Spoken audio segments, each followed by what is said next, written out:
मेरे प्यारे साथियों, परीक्षा पे चर्चा के इस महत्वपूर्ण एडिशन में आपका बहुत बहुत स्वागत है। इस बार परीक्षा पे चर्चा कुछ अलग है, कुछ खास है। बहुत सारे स्टूडेंट्स ने मुझे ये सजेशन भेजा था कि देश के अलग अलग हिस्सों में भी परीक्षा पे चर्चा होनी चाहिए। तो इस बार मैंने देश के अलग अलग हिस्सों में भी स्टूडेंट के साथ बैठ करके परीक्षा पे चर्चा की।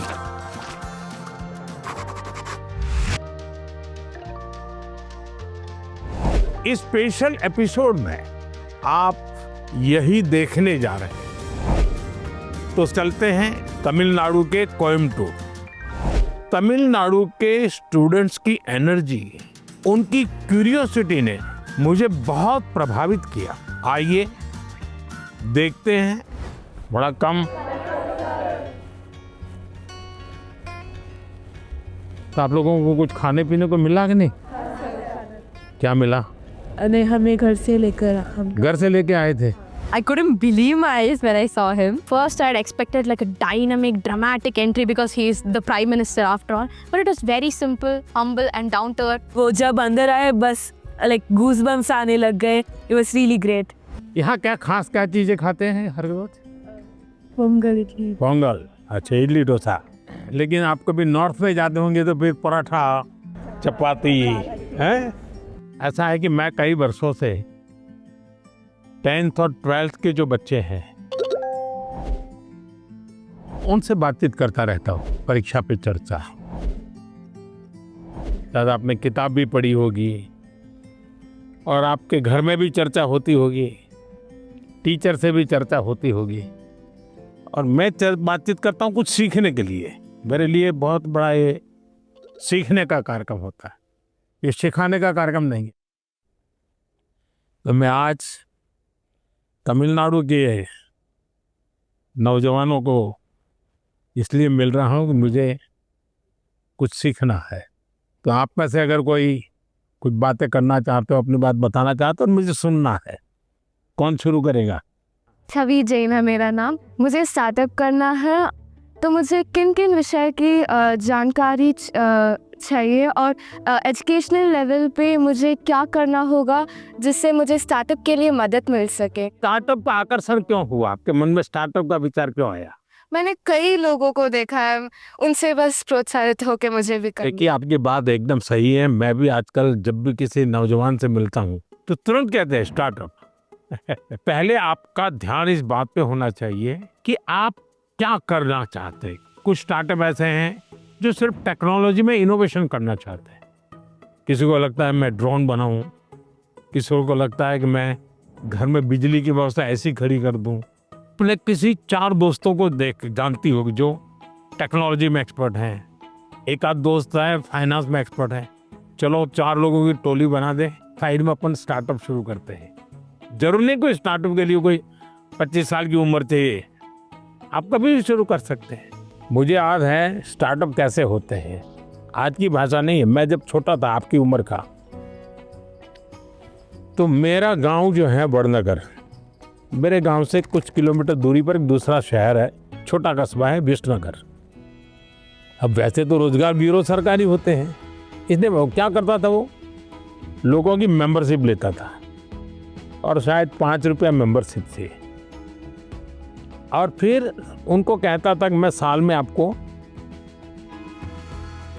5 या 6 पोस्ट कार्ड लिखूंगा और उसमें मैं आपको कहाँ रोजगार आपके अनुकूल है वो मैं जिसको रजिस्ट्री करवानी होती वो लिख करके देता था कि मेरा ये क्वालिफिकेशन है, मुझे ऐसी नौकरी चाहिए, इस प्रकार का काम मैं कर सकता हूँ, मैं इस इलाके में रहना चाहूँगा। जिसका वो रहता था क्वालिफिकेशन, उसको लिखते थे कि आज फलाने फलाने अखबार में फलाने पेज नंबर पर ऐसा एडवर्टाइजमेंट आया है जो आपके लिए अनुकूल है, तो आप वहाँ प्रयास कीजिए। ये काम वो करते थे। अब ये ऐसा स्टार्टअप था, उनको कमाई होती थी, उनकी तो रोजगारी हो गई पक्की। छोटे छोटे स्टार्टअप से भी काम शुरू हो सकता है। तो मैं समझता हूँ कि अगर आपकी रुचि है तो बहुत अच्छी बात है। हमने एंटरप्रेन्योर बनने का मूड होना चाहिए, और आज भारत की चीज़ें विदेशों में भी बहुत जा सकती है, बहुत चीज़ें जा सकती है। तो थोड़ा आपको अध्ययन करना चाहिए। कुछ स्टार्टअप चलाते हैं, तुमको मिलने जाना चाहिए, पूछना चाहिए। आप स्कूल में एक 4-5 दोस्त लेकर के एक प्रोजेक्ट बना सकते हैं कि भाई स्टार्टअप की शुरुआत कैसे होती है, आइडिया कैसे आता है, वो काम कैसे करते हैं, और एक प्रोजेक्ट रिपोर्ट बनाओगे। उनको बताना चाहिए मैं तो स्कूल से हूँ, मैं स्कूल का प्रोजेक्ट बना रहा हूँ। तो वो छुपाएगा नहीं, आपसे बताएगा। तो धीरे धीरे आपको ज्ञान भी मिलेगा कैसे कर सकते हैं। His reaction was towards my question when I asked about startup. His reaction and his answer all touched it. इस बात से मैं घबरा जाता हूँ कि कहाँ मेरे साथी मेरे से आगे न चले जाए पढ़ाई में। मेरे आसपास के लोग भी उससे मेरी तुलना करने लग जाते हैं, जिससे मैं और घबरा जाता हूँ। तो ऐसी स्थिति में मैं क्या करूँ? देखिए, पहली बात है, इसे घबराने की जरूरत नहीं है। एक्चुअली वो आपके लिए इंस्पिरेशन बन सकता है कि देखो ये कैसे जल्दी चीज़ों को सीख लेता है, ये कैसे आगे बढ़ रहा है, ये कैसे काम कर रहा है। तो एक तो आप उसको ऑब्जर्व करके सीख सकते हैं। खुद की कैपेसिटी बढ़ाते रहना, इसका मतलब कि तुम्हारा मानदंड कौन होगा, वो नहीं होगा, खुद होंगे। खुद को ही एक पैरामीटर बढ़ा देना चाहिए और तय करना चाहिए कि मैं कल यहाँ था, अगले सप्ताह में यहाँ पहुँचूंगा। तो आपका उत्साह बढ़ेगा। अब जैसे हम सोचे कि भी मेरे मन में ऐसे कौन सी विशेषता है, क्या काम है। देखिए, हर एक को हर चीज नहीं आता ही है। देखिए, हर एक को कुछ न कुछ तो आता ही है। मेरे पास वो कौन सी ताकत है, मैं इसको आइडेंटिफाई कर पाता हूँ। आप देखिए, वो आपकी ताकत बन जाएगी। कभी निराश नहीं होना चाहिए। He's a person with whom I can be very comfortable to speak. And then that question came out of on his own. Sir, हमेशा मुझे ये डर रहता है कि कहीं मैं पढ़ाई में ज़्यादा फोकस करूँ तो मैं अपनी पैशन खो दूँ। अगर मैं अपने पैशन पे ज़्यादा फोकस करूँ तो मेरी पढ़ाई छूट जाएगी। दोनों के बीच में बैलेंस कैसे लाऊं? देखिए, पहली बात है कि ये दो अलग चीजें, ऐसा आप मानते क्यों है? दोनों उपयोगी हैं। जैसे मान लीजिए आपको आर्ट का शौक है? और आपने साइंस का कोई विषय पढ़ा और उसमें कोई लैब की चर्चा है और कुछ केमिकल मिलाने की चर्चा है। अब एक तो तरीका है कि आप पढ़ें, लेकिन आपको आर्ट में रस है, तो आप ऐसा कीजिए, कागज लीजिए, लैब बनाए, कागज पे पेंटिंग करें, लैब बनाए। फिर जो केमिकल पढ़ने के थे, हर बोतल में केमिकल का नाम लिखे। फिर आप पढ़ने में आया था कि भाई इस केमिकल को मिलाने से ऐसा कलर बनता है, तो एक दूसरा चित्र बनाइए, उस पॉट के अंदर वो कलर। तो आपका चित्र का काम भी हो गया और आपको वो लेसन भी याद हो गया। यानी एक साथ दोनों चीजें बहुत अच्छी तरह से आप कर सकते हैं। आप बहुत लकी हैं अगर आपके अंदर ये रुचि है। तो आप देखोगे कि आपने 2 घंटे पढ़ाई की, कोई भी बच्चा 2 घंटे तो थक जाता है, मन करता है यार किसी दोस्त को फोन कर लो, हैं? या लेकिन जिसके पास ऐसी कला है वो क्या करेगा, 2 घंटा यार चलो थोड़ी देर पेंटिंग करता हूँ, तो एकदम थकान उतर जाती है। तो आपके थकान को उतरने के लिए भी एक प्रकार से आपके पास जो कला है, क्राफ्ट की जो कुछ भी आपके सीखने की इच्छा है, वो आपको मदद कर सकती है। डेली या सप्ताह में 2 दिन आधा घंटा इसके लिए दो। तो आप देखिए, बहुत ही अच्छी तरह टाइम मैनेजमेंट करके अपने जो समाज जीवन में जिसकी जरूरत है वो शिक्षा तो करनी है, लेकिन जो व्यक्ति के जीवन में उपयोगी है वो आप इससे कर सकती हैं। उन्होंने मुझे बहुत सारे टिप्स दिए थे जिसको अगर मैं अभी इम्प्लीमेंट करूँ तो मेरी पढ़ाई और मेरी पैशन दोनों ही बहुत अच्छा चलेगा। हमारा देश भी 2047 में डेवलप्ड राष्ट्रों के साथ एक होने वाला है। सो मेरा प्रश्न क्या है कि हम नवयुवक इसे हासिल करने के लिए क्या कर सकते हैं? मुझे अच्छा लगा कि मेरे देश के 10th 12th के बच्चों के मन में भी 2047 विकसित भारत का ड्रीम है। ये मेरे लिए बहुत बड़ी खुशी की बात है ना। आज मुझे अब मजा आएगा। वाह, देखिए ये चीज है ना, अब 2047 में विकसित भारत यानी क्या है? आपने कभी सिंगापुर के विषय में सुना होगा। सिंगापुर एक जमाने में एक मछुआरों का छोटा सा गांव था, उसमें से आज इतना बड़ा बन गया। तो ली कुआन यू कहते थे कि भाई अगर हमको डेवलप कंट्री बनना है तो हमें अपनी आदतें डेवलप कंट्री के लोगों की होती वैसी बनानी पड़ेगी। हमें थर्ड वर्ल्ड कंट्री की तरह कहीं पर भी कूड़ा कचरा फेंक दिया, कहीं पर थूक दिया, ये नहीं चल सकता। सिर्फ कहीं जाना है, भाई यहाँ पर रेड लाइट है, मुझे स्कूटर खड़ा कर देना चाहिए। अब छोटी सी चीज है कि भाई हम परिवार में तय करेंगे कि हमारे घर में खाने के बाहर कुछ भी जूठा नहीं छोड़ेंगे।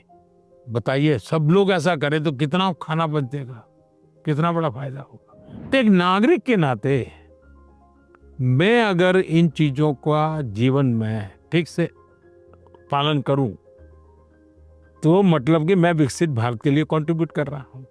अब जैसे वोकल फॉर लोकल, मैं मेरे देश की चीजें खरीदूंगा, मैं भारत में जो चीजें बनी उसको लूंगा। जैसे मैं कहता हूँ मेड इन इंडिया। अब कुछ लोग पैसे वाले लोगों को लगता है दुबई में जाके शादी करेंगे, वाह हिंदुस्तान में क्या कमी है भाई। हम सब देश के नागरिक छोटी छोटी चीजों को करें, हम जरूर विकसित भारत बनाने में अपना दायित्व निभा सकते हैं।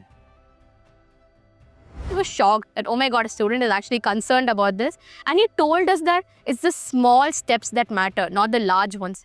मेरा आपसे प्रश्न ये है कि कोई भी छात्र या कोई भी मनुष्य अपना जीवन जब व्यतीत करता है तो बहुत सारे चुनौतियों का सामना करता है। तो ऐसे परिस्थितियों में उसका एक लक्ष्य होता है, पर जब चीज़ें डिफ़िकल्ट हो जाती है तभी हमको हमारा जो मोटिवेशन होता है जीवन व्यतीत करने में वो कम होता है। तो ऐसी स्थिति में सफलता प्राप्त करने के लिए हमें मोटिवेशन की ज़रूरत है या अनुशासन की? दोनों चीजें महत्वपूर्ण है जीवन में। अगर अनुशासन है ही नहीं तो कितना ही इंस्पिरेशन होगा तो वो इंस्पिरेशन क्या काम का आएगा। मान लीजिए एक किसान है, उसको प्रेरणा मिल रही है, बगल वाला किसान बहुत फसल कर रहा है, इंस्पिरेशन है कि यार उसकी तो 1 एकड़ भूमि है, मेरी तो 4 एकड़ भूमि है, वो ज्यादा कमाता है, मैं कम कमाता हूं, तो उसको इंस्पिरेशन तो वहां से मिलता है। लेकिन ये बारिश के पहले जोतना चाहिए, वो सोचना नहीं, देखेंगे अब हफ्ते के बाद करेंगे।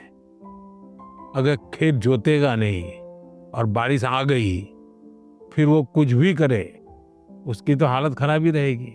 तो उसके अंदर वो डिसिप्लिन नहीं था, इंस्पिरेशन था कि मैं उसकी जितनी कमाई करूं, लेकिन डिसिप्लिन नहीं थी। भाई मुझे इस समय के पहले खेत जोत के रखना चाहिए, बीज की जरूरत है ला करके रखना चाहिए, बीज को तैयार करने का काम करना चाहिए, तो डिसिप्लिन नहीं था। जीवन में डिसिप्लिन बहुत अनिवार्य है। इंस्पिरेशन में सोने में सुहागा का काम करता है। अगर डिसिप्लिन नहीं है, कितना ही इंस्पिरेशन क्यों ना हो, वो फिर बोझ बन जाता है, निराशा पैदा करता है। When I asked my question, it was a question that was stuck with me from so many years. Now, finally, I feel great and honored to get a clarity from a person who I've looked up to. Sir हम students तो पढ़ाई करते हैं पर हमारे ऊपर कोई जिम्मेदारी नहीं है, लेकिन आप पूरे देश का लीडरशिप करते हो। करोड़ों लोगों का आपसे एक्सपेक्टेशंस है और आप कैसे उस स्थितियों पर स्ट्रेस फ्री रहते हो? देखिए, जो पहले आपने कहा कि आपकी कोई जिम्मेवारी नहीं है, ऐसा नहीं है, आपकी भी जिम्मेवारी है। आपको शायद पता नहीं होगा, लेकिन कभी कभी माँ कहती हो कि भाई देखो मैं जरा बाहर जा रहा हूँ तो छोटे भाई को संभालना। कभी आपके टीचर कहते होंगे कि भाई देखो कल जरा क्लास में तुमको ही संभालना हो। तो ऐसा नहीं है कि कोई व्यक्ति बिना जिम्मेवारी हो ही नहीं सकता। कुछ लोग अपनी जिम्मेवारियों के प्रति बड़े सजग होते हैं, आप लोग में से क्रिकेट में कितने लोगों का इंटरेस्ट है? क्रिकेट कितने लोग मैं देखते हैं टीवी पर? हैं, सब देखते हैं। अच्छा, जब क्रिकेट देखते हैं करते हैं तो खिलाड़ी अंदर होता है, बैट्समैन खास, और पूरा स्टेडियम चिल्लाता है। प्लेयर क्या करता है? वो उस पर ध्यान देता है कि बॉल पे ध्यान देता है? मान लीजिए कि उसने गलत शॉट लगा दिया और बड़ी मुश्किल से कैच छूट गए, बच गया, तो लोग और पूरा स्टेडियम करते हैं। क्या उस पर उसका असर होता है? क्या नहीं होता है। वो अपना पूरा ध्यान, उसको जो बॉल खेलना है उसी पर केंद्रित करता है। सफलता के लिए बहुत आवश्यक है कि आप अपने लक्ष्य को ओझल ना होने दें। I was very overwhelmed with nervousness and happiness when I met him, and we liked the conversation with him. मुझे आपका बुक एग्जाम वैरियो बहुत पसंद आया। तो मेरा यह प्रश्न है कि आपको कैसे इंस्पिरेशन मिला, प्रेरणा कैसी मिली उस बुक लिखने के लिए? ऐसा है कि मैं बहुत सालों से ही बच्चों के साथ बातचीत करने का मेरा शौक रहा है। मुझे अच्छा लगता है, उनके पास अच्छी अच्छी बातें होती है, सीखने को मिलता है, तो ये मैं करता रहता था। फिर मैं जब मुख्यमंत्री बना तो मैं 5 सितंबर को शिक्षक दिवस होता था, तो मैं बच्चों के साथ बातें करता था। जब मैं दिल्ली आया तो मेरे मन में आया कि मैं ये 10th और 12th के समय जो ये बाप एक हवा खड़ा हो गया है, पूरे घर के अंदर कर्फ्यू लग जाता है, टीवी नहीं, मित्र नहीं, मोबाइल नहीं, यानी हर कोई देखता है, क्या करता है, पढ़ता है नहीं पढ़ता है, पढ़ता है नहीं पढ़ता है, पूरा घर में ये हो जाता है, एक बड़ा युद्ध सा माहौल बन जाता है। मुझे लगा ये बंद होना चाहिए। इसमें से मुझे विचार आया और मेरे कुछ साथियों ने मुझे इसको जरा आइडियाज रिफाइन करके दिए, तो मैंने फिर इसको पकड़ लिया। मैंने कहा ये मैं हर साल करूँगा, और ये मेरे अपने सामर्थ्य से नहीं डेवलप हो रहा है, ये आप लोगों की भागीदारी से डेवलप हो रहा है। कभी पेरेंट्स मुझे लिखते हैं कि मेरा बच्चे का ऐसा है, क्या करें। कभी टीचर बताते हैं भाई स्कूल में हम तो ये करते हैं लेकिन होता नहीं है। तो फिर मुझे लगता है कि मुझे इसका सॉल्यूशन खोजते रहना चाहिए। तो और मैं तो माँ बाप को जरूर कहूँगा गाइड पर कि कृपा करके परिवार में 10वीं 12वीं का टेंशन मत बनाइए, घर में कर्फ्यू मत लगाइए, हंसी खुशी के माहौल में पढ़ते रहिए। One thing that I would like to take away is the way he explained why he wrote this book, taking like 10th and 12th, how much pressure they take, and for that only he started writing this book. Sir, आजकल के ज़माने में AI का प्रभाव बढ़ते ही जा रहा है। हम देख सकते हैं कि कई कंपनियों में इंसान नहीं बल्कि एआई एम्प्लॉयज़ भी होते हैं। तो मेरा ये सवाल है कि क्या हम एआई को डरना है, और हम अपने फ्यूचर करियर लेने के समय क्या क्या याद रखना चाहिए? देखिए, हर युग में जब भी कोई नई टेक्नोलॉजी चर्चा होती है, कंप्यूटर आया तो चर्चा हो रही क्या हो जाएगा सब, तो ये हर युग की ये चर्चा का विषय रहा है। हमें किसी चीज से डरना नहीं चाहिए। हमारी कोशिश होनी चाहिए एक, हम उसके गुलाम नहीं बनेंगे। मैं अपने जीवन में मैं ही निर्णायक रहूंगा, वो मेरा मालिक नहीं बनेगा। जैसे कुछ बच्चों का है, मोबाइल उनका मालिक बन गया। अगर मोबाइल नहीं है तो खाना नहीं खा सकता है, टीवी नहीं है तो जी नहीं सकता है, मतलब ये आप उसके गुलाम बन गए। मैं गुलाम नहीं बनूंगा। एक बार मन में ये पक्का करना, हर टेक्नोलॉजी का हम ज्यादा उपयोग कर सकते हैं। अगर मैं एआई को पूछूं मुझे ये किताब कहाँ से मिलेगी, कौन सी है, इस विषय पे अच्छी किताब कौन सी है, हो सकता है वो गाइड करे, आपके लिए काम आएगा। लेकिन तुम कहोगे मैं ही पढ़ूंगा, तुम ही मुझे बता दो अंदर क्या है, तो फिर गड़बड़ हो जाए। और हमेशा ही नेचर ऑफ जॉब बदलेगा, नेचर ऑफ जॉब बदलना है। और पहले भी जब बैलगाड़ी में लोग जाते थे तो एक प्रकार का जॉब था, अब वो हवाई जहाज में जाने लगा तो बहुत कुछ बदल गया। लेकिन जीवन तो चलता रहा। तो मैं समझता हूँ हमने टेक्नोलॉजी को समझना होगा, खुद का विस्तार करना होगा, उसमें उस टेक्नोलॉजी की ताकत को जोड़ना होगा, हमारे कामों में वैल्यू एडिशन करें। अगर ये होता है तो मैं पक्का मानता हूँ कि कितने ही उत्तम से उत्तम टेक्नोलॉजी क्यों ना आए, हमें उपयोग होने ही वाली है, हमें डरने की जरूरत नहीं है। साथियों, कोयम्बटूर के हमारे युवा साथी पढ़ाई के साथ साथ एआई, स्टार्टअप और फ्यूचर की टेक्नोलॉजी को लेकर बहुत जागरूक है। और मैं कह सकता हूँ यही तो है युवा भारत की युवा सोच, जो विकसित भारत 2047 के संकल्प को नीत नई मजबूती दे रही है। परीक्षा एक ऐसा अवसर है और परीक्षा के लिए हेल्दी कंपटीशन की भावना हमारी तैयारी को और बेहतरीन बनाती है। इन सभी चर्चाओं में स्थान अलग अलग थे, स्टूडेंट्स अलग अलग थे, अनुभव अलग थे, लेकिन हर चर्चा का उद्देश्य एक ही था, हर स्टूडेंट को सुनना, समझना और साथ मिलकर कुछ न कुछ सीखना। आप सभी को मेरी बहुत बहुत शुभकामनाएं। बहुत बहुत धन्यवाद।